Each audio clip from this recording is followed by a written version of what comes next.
Hello student, तो कैसे हैं आप सभी। उम्मीद करता हूं कि आप सभी ठीक होंगे। देखिए, आज का जो हमारा टॉपिक है वो है डाइजेस्टिव सिस्टम यानी कि पाचन तंत्र। देखिए, पिछले वीडियोस में भी हमने पाचन तंत्र के बारे में पढ़ लिया है। देखिए, जब आप पिछले वीडियोस को देखेंगे तो हमने पाचन तंत्र को दो पार्ट्स में डिवाइड किया है। देखिए, जो पहला पार्ट है वो है आहार नल, जो दूसरा पार्ट है वो है आपका पाचक ग्रंथियाँ। तो आज के इस वीडियोस में हम केवल आहार नल के बारे में ही समझेंगे। देखिए, जब ये आहार नाल है, इसमें विभिन्न प्रकार के स्टेजेस हैं।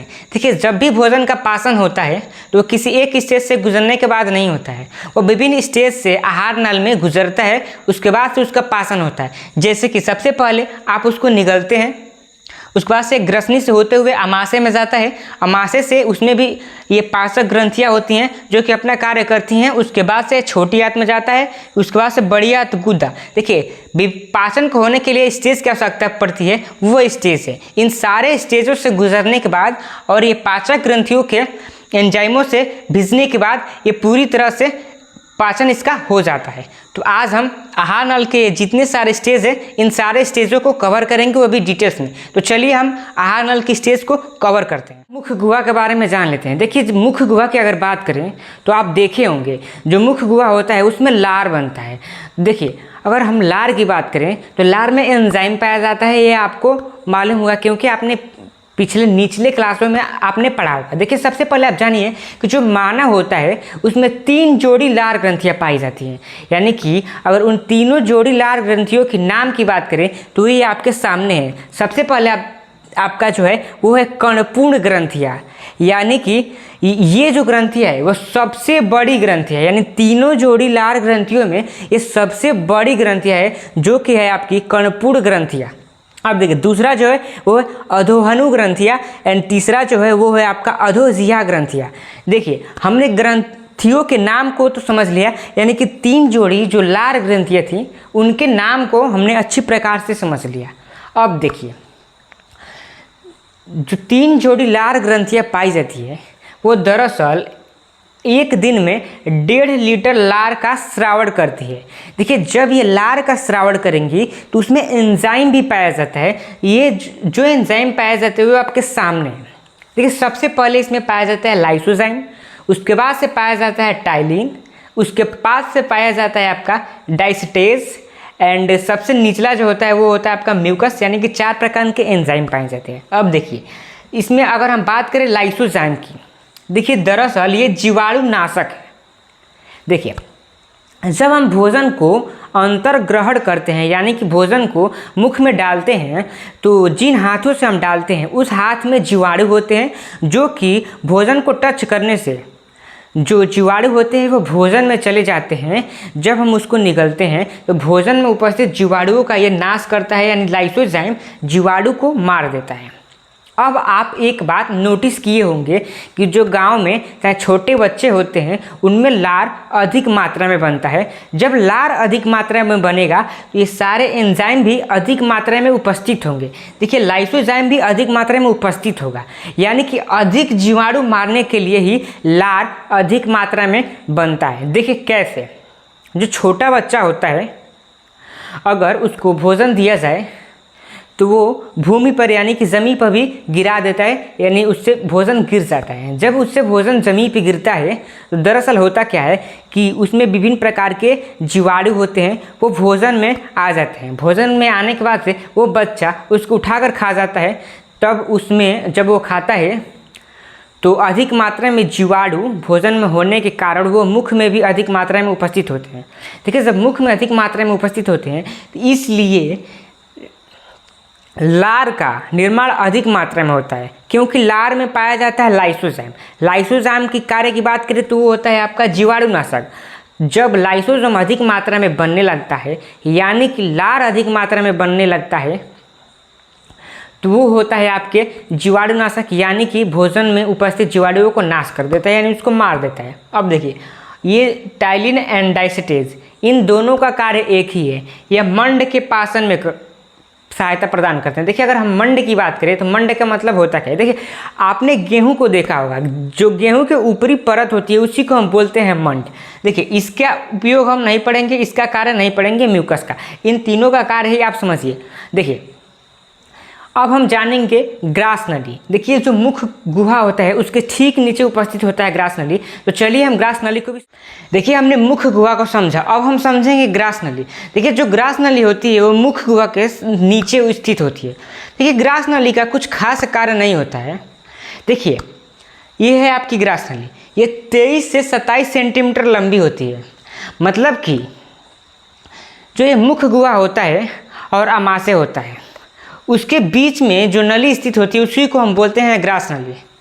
देखिए जो ग्रास नली होती है ये अमाशय में खुलती है, यानी कि जो ग्रास नली है वो अमाशय में खुलती है। तो अमाशय के ऊपरी और मुख के नीचे, यानी कि मुख गुहा और अमाशय के बीच में जो नली होती है उसी को हम बोलते हैं ग्रास नली। दरअसल ये 23 से 27 सेंटीमीटर लंबी होती है।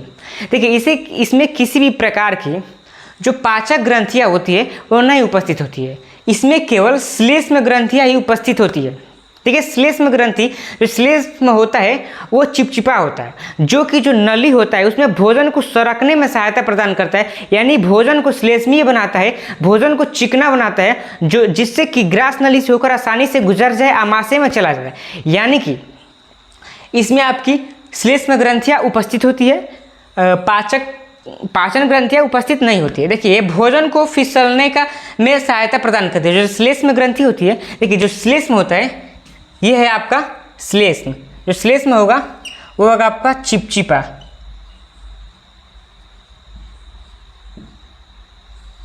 देखिए जो श्लेष्म होता है वो चिपचिपा होता है।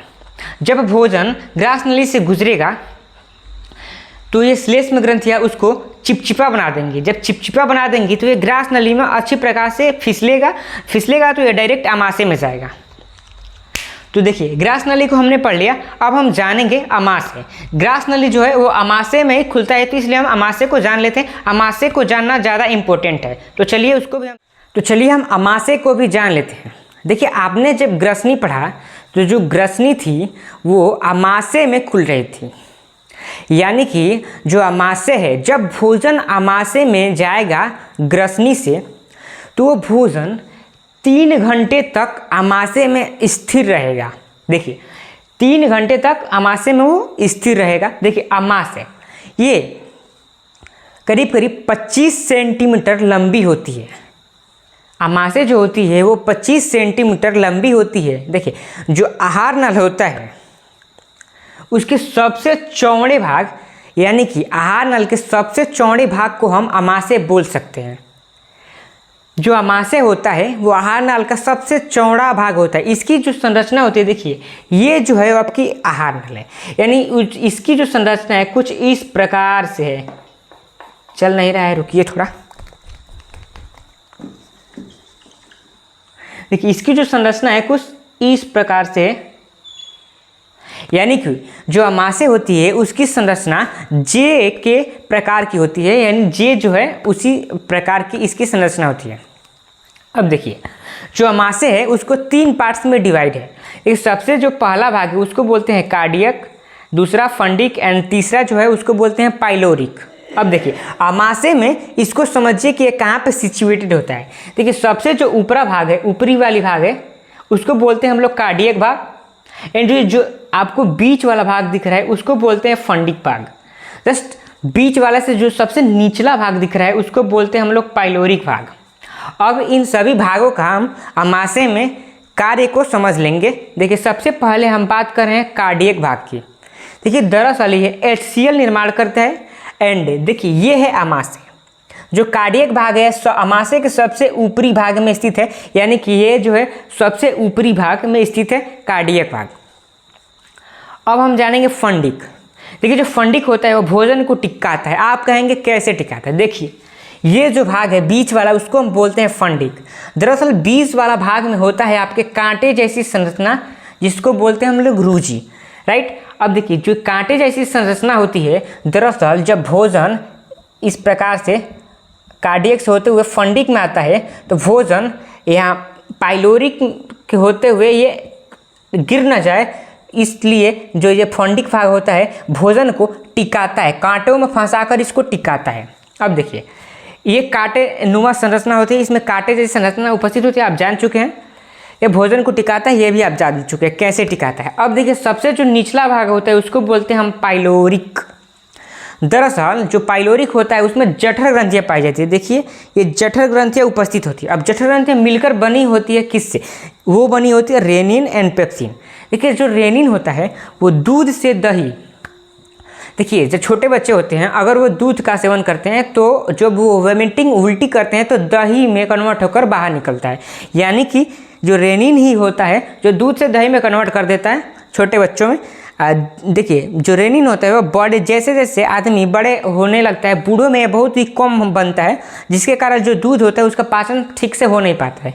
अब देखिए जो है पेप्सिन, ये प्रोटीन को पेप्टोन में बदल देता है। देखिए तो हमने अमाशय के बारे में भी पढ़ लिया। अब हम जानेंगे छोटी आंत और बड़ी आंत के बारे में। देखिए इसको हम अगले वीडियोस में जानेंगे, क्योंकि वो जो टॉपिक्स है वो थोड़ा डिटेल्स में जानने लायक है, उसके भी कुछ भाग हैं। अगर इस वीडियो में हम जानेंगे तो ये वीडियो ज़्यादा बड़ा हो जाएगा जो आपको बोरिंग कर देगा। तो अगले वीडियोस में हम इसको जानेंगे और पाचक ग्रंथियों को भी जानेंगे। तो धन्यवाद।